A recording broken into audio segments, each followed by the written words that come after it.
Hi class, welcome back to Electromagnetics. We're still dealing with the propagating electromagnetic waves. Last time we looked at solving Maxwell's equations using successive solutions. Today, this lecture, I want to solve those equations again, but this time use a different method, which would be the solution by wave equation. So again, we're going to get pretty deep into some calculus and differential equations. I don't want to spend a lot of time on that because that's not what this course is about. Hopefully you'll be able to recall some of this. If not, you may need to pull out your Diffie-Q book and refresh your memory on some of this stuff. But we basically want to be using the end result though. First, I want to do a historical background. So today, the person we're looking at, education, was at the College of Mazarin, I guess. I don't know how to pronounce that. I worked at Berlin Academy. Here's an image I found of this person. And maybe you know who this is. If not, it's Jean Lerond d'Alembert. May have pronounced that right. I don't know. It's not too important though. Notable. He developed the first solution to the wave equation in one dimension. So as we're dealing with wave equations, I thought it was appropriate to look at this gentleman.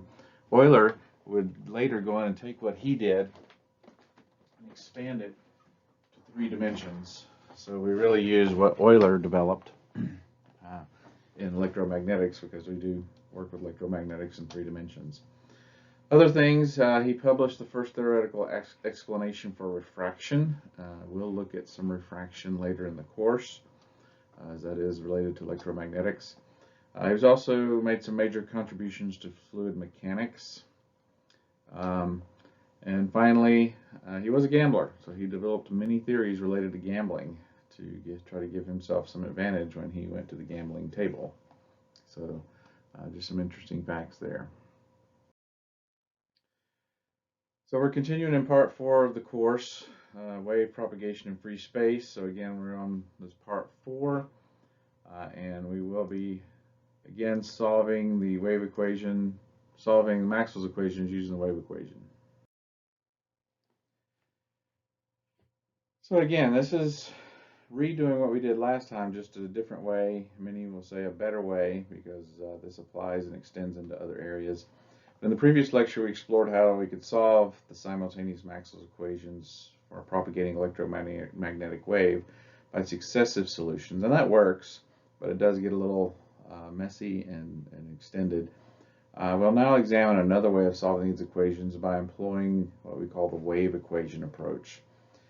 So just as before, for this special case, we have the first 2 of Maxwell's equations. We have Faraday's law. Remember, this is just for one dimension, where we have the EX component for the electric field, which is from our infinite current sheet, which is going to produce a complementary magnetic field with only a Y component. And so this is Faraday's law and Ampere's law describing that. And remember, we have the constitutive relationship between the flux density in the magnetic field by the permeability and the displacement current in the electric field by the permittivity. Again, I'm going to keep talking about what these letters are. I don't want you to just think of them as letters. We want to keep thinking about what their physical meaning is. So we'll start the process. We'll start with the first Maxwell equation, Faraday's law from before. Again, remember the EX is in terms of how it's changing in relation to where its space is, where its position is on Z, related to the magnetic field as it varies with time. So first thing we want to do is we want to take a derivative of both sides with respect to Z. This is allowed according to calculus class, and so on the left-hand side, we'll just get the second derivative then of the electric field with respect to its position on the z-axis, and this will equal to the right-hand side. Here we just take an additional derivative. We already have taken derivatives with respect to time, now with respect to position. So partial derivatives here. And if we recall from calculus class, it doesn't really matter which derivative we take first, so we can arbitrarily swap these. So now we'll take the derivative with respect to position first, and then with respect to time. But hopefully, when we do this, this looks familiar to us. And so we'll see that this last term is a term that's in common with the second law, or Ampere's law of Maxwell's equations, which we see here.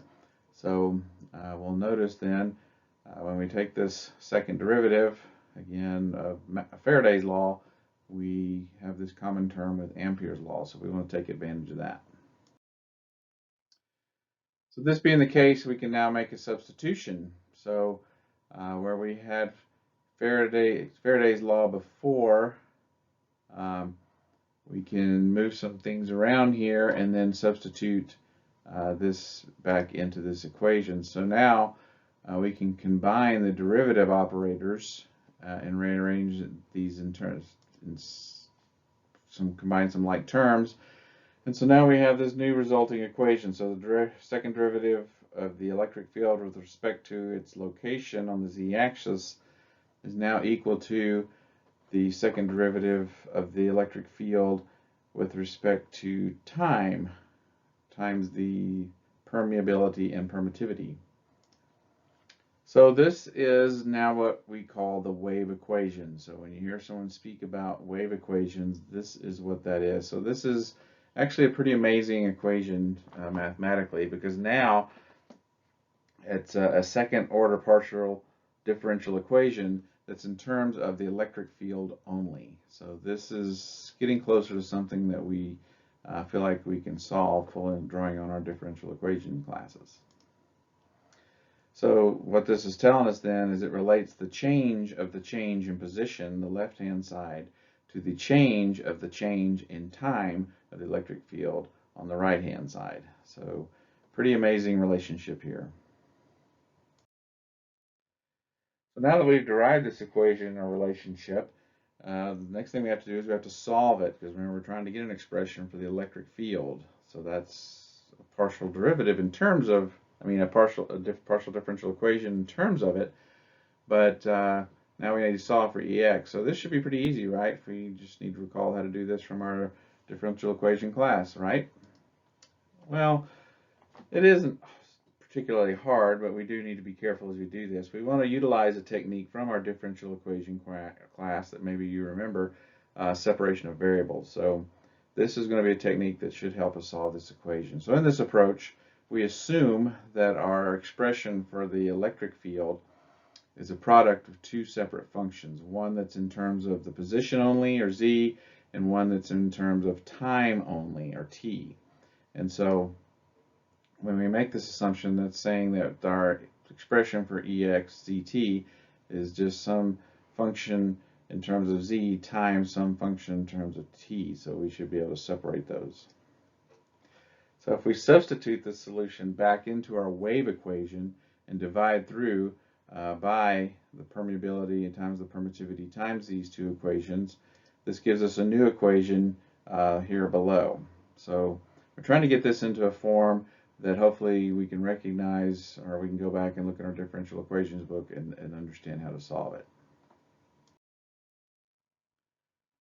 Okay, so now we start with this equation. So now, since the left-hand side is a function of z only, there's no t terms over here, and the right-hand side is a function of time only, no z terms over here, the only way this can be satisfied then is if each side of the equation is a constant. So again, if you need to go back and brush up on your differential equations and have that demonstrated to you, you can do that. Hence, we set them both equal to a constant now that we will assign arbitrarily as alpha squared. So when we do that, we come up with this new term. The second derivative of the z term with respect to position is now equal to this alpha squared times the permeability times the permittivity times this function of z. And so this is making the substitution that partial differential with respect to time, second derivative, is then defined as this alpha squared times t. So this is just a substitution that we defined, and then once we substitute it back in, we get this equation up here. So now with these two equations, we now have two ordinary differential equations involving separately the two variables z and t. So this is all in position, in terms of position, or z, and this is all in terms of time, t. So again, we can go back to our differential equation class and know that the general solution for the second equation, this one here, this is a common form of a differential equation, is just of the form t is equal to some arbitrary constant a times cosine omega t plus some arbitrary constant b times sine omega t. So this is just pulling straight from a differential equation textbook. For this type of equation, this is the general solution. Again, where a and b are arbitrary constants, so we can substitute this back into the original equation, and when we do, we will find that this alpha squared term that we arbitrarily defined can be substituted with negative omega squared. So again, if you need to go back and work through this, it's fine, but for now, if you want to just trust me, that's fine too.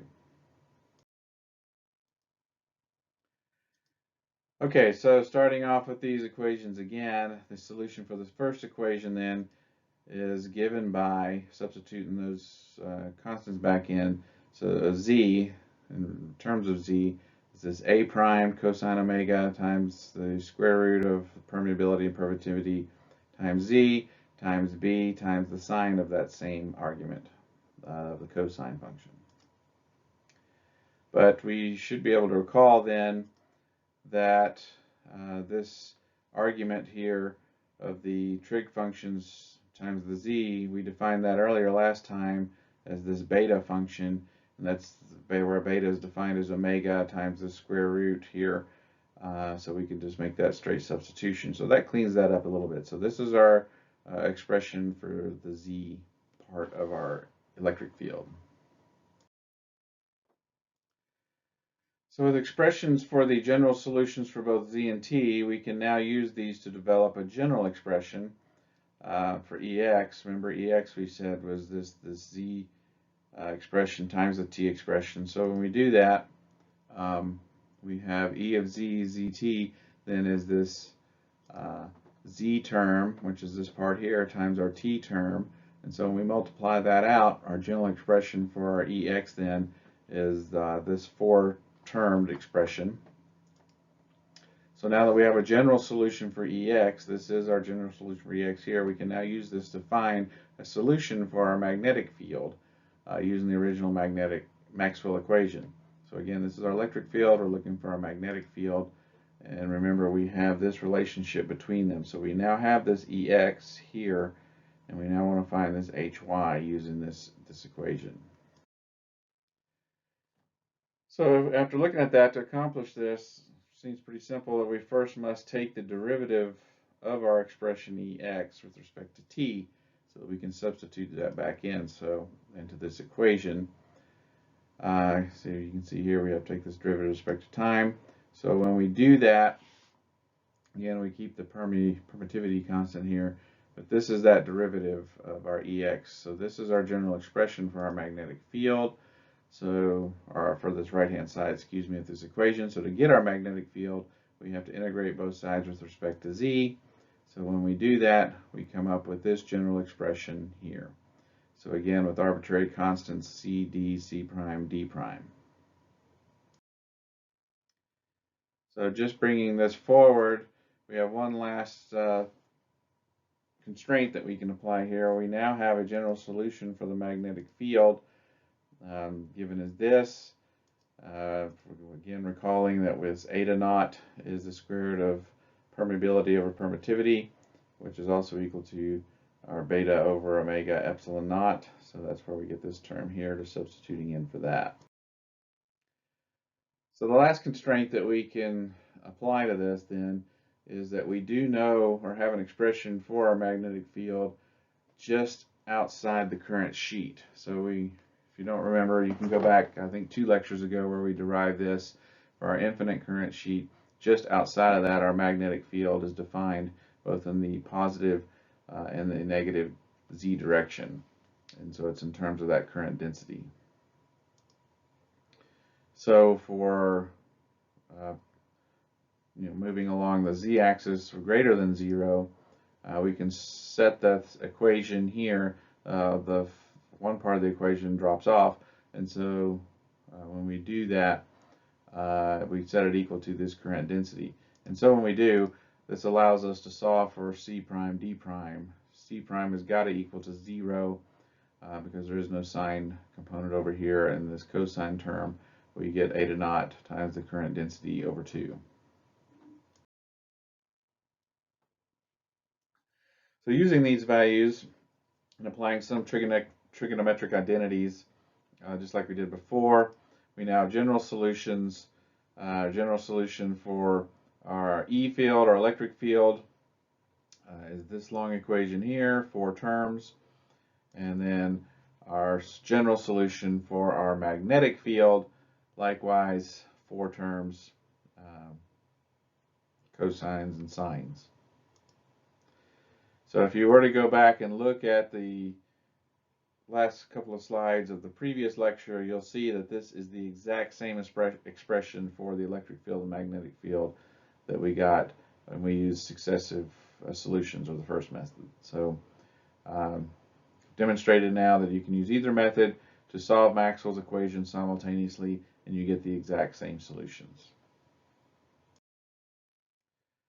So now that we've demonstrated 2 different ways of solving Maxwell's equations that describe the relationship of the electric field and the magnetic fields generated by an infinite current sheet, we now need to extend the solution to form a general solution with no arbitrary constants, that is C and D. So we want to get rid of those guys. So to do this, we need to gain a firm understanding then of the functions cosine and sine, omega t plus or minus beta z, in omega t sine omega t plus or minus beta z, and especially in terms of propagating waves. So when we do that, that's going to help us to combine or get a more compact solution than even what we have now for these propagating waves. So we're going to explore these functions in greater detail in the next section. So hang on, we're almost done with this special case. So again, we're headed towards an end product, and the end product is really more what we're going to use. So I wouldn't get too hung up on these derivatives. I did want you to see how they're done in the 2 different ways, but that's not really the focus of this course. Again, that's really more differential equations and calculus, which we've already had those courses. We're just showing how to apply those here. So hang on, we'll keep working, and we'll get to something that's a little more useful and explore that.